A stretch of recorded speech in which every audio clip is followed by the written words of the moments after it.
people. This Nate here. This Kev. And yo, we are Games Music Life. So we're back to review this Black project titled Six Lack. You keep calling him that. East Atlanta Love Letter. Yeah, man. Black. Yeah. I'm the more Black fan than you are. No, I'm blacker than black now. Yeah. But no, I'm just saying that. I just know that some of his other stuff that came out before, I would always bring it up. We would talk about it. Yeah, I don't know about this dude. Yeah, I was always a little questionable about 6 Lack. About 6 Lack. Yeah. So going into this project, I was anticipating it. I wanted to hear what he would have to talk about. He's been kind of an enigma because you don't really know much about him. Yeah.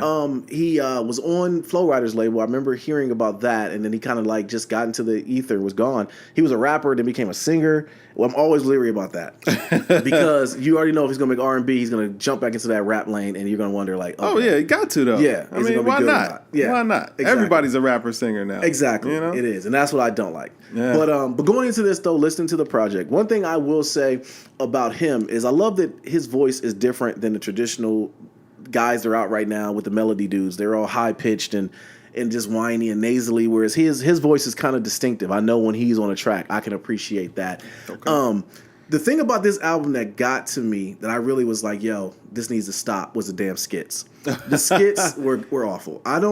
The girl that I got the point that he was trying to get. I got that the theme he was trying to talk about on the album because the album really had almost the same theme throughout. Yeah. Just about him trying to figure out women. Trying to figure out women in relationships. Yeah. But I mean, when do we ever get an R&B album that's not about that? Yeah, exactly. You know? And that was my gripe. That was my gripe about it. The one song that stood out to me, which I got to it, and I literally I listened to it for about almost 45 minutes straight. Wow. Was one song was Disconnect. Okay. Because that song spoke to me. And it's weird because, music does something to you emotionally where it might make you think about something. And for some reason, it made me think about my firstborn son. Really? And it made me think about my first marriage. And I remember during that divorce, I focused on him because I knew my daughter would be okay, but he was the one I worried about. So it made me think about him. It made me think about my younger son. And I almost want to go home and play Legos with him because I just wanted to do it. So it put me in a different mind state. So the fact that he could do that, I got to give kudos to that. Okay. And it was just a beautiful song. He really sung his heart out on that track. And I got what he was trying to say. It just really saw how he talked to me. I wish that it would have been more of that on the album. Now, the features were good. Offset came through. He bodied the track he was on.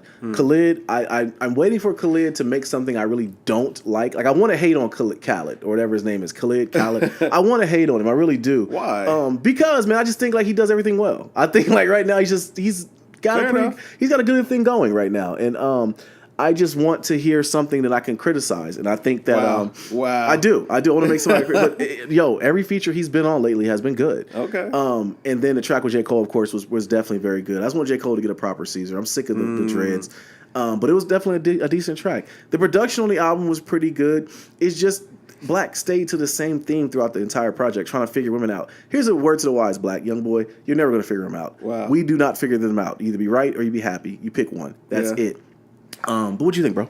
Like you said, I've never been a huge fan of 6 Lack. I have to admit though, I always thought that his music was well put together. It just was missing kind of like a magic element to really pull me in and make me focus. Like, I didn't see where he stood out from the pack. I saw where he did a lot of the popular trends, and he did them very well, but he still fell in the same kind of vein as like Tory Lanez or Bryson Tiller does for me. Yeah. The kind of doing that trap soul kind of vibe.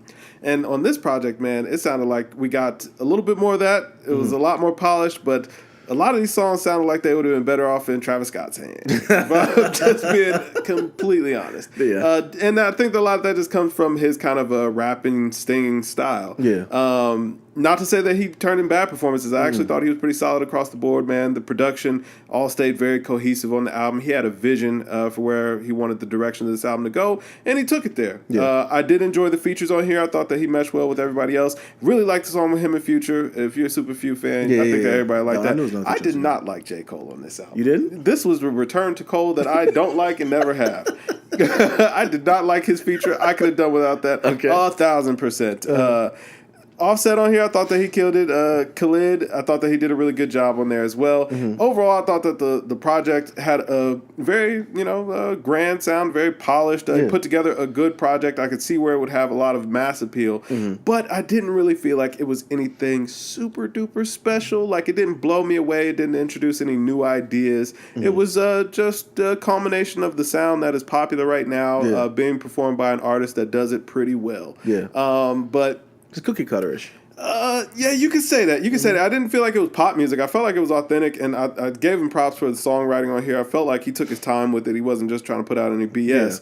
But there's a lot of artists that are doing that right now. Like, what's going to really set you out from the bunch? Yeah, that was my gripe with it. I didn't grab that from this album. Yeah. But I do recognize the talent. Yeah, that's one thing I got from it too, is that I can see dude is really talented. Maybe the next offering will get more into what he wants to talk about. Maybe. But I can't think of every song being about how you don't understand women and you gotta put your baby mama first. It was just cliche R&B there. Yeah, and absolutely. I mean, he's doing the sound of the times very well, man. He's doing it justice, and I feel like he takes the craft serious. Yeah.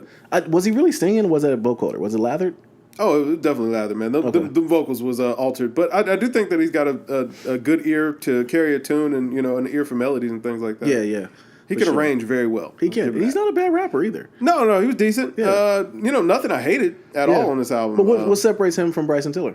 Not much. Exactly. That was my gripe. Tory Lanez, not much. Yeah, not much. That was my gripe. They all sound alike. Yeah. So yeah, one of these days, guys will separate themselves. But anyways, I give it an 80. Wow. Okay. Yeah, I was right there on the money with it. I was at an 80 as well. Okay. Oh, sweet. Okay. Yeah, right there on the money. Yeah. I mean, because it wasn't bad. It wasn't bad music. It's just. It was solid. But it hasn't been the theme lately.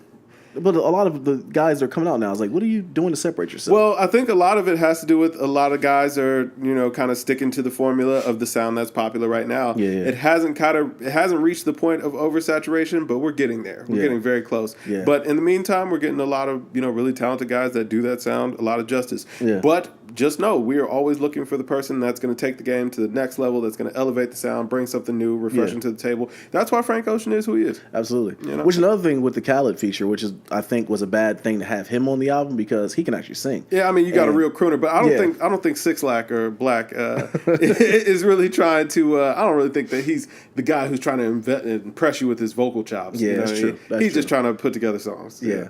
But let us know what you guys think, man. Black fans, you get in here. If you want to give it 100, you're absolutely right. So let me know why.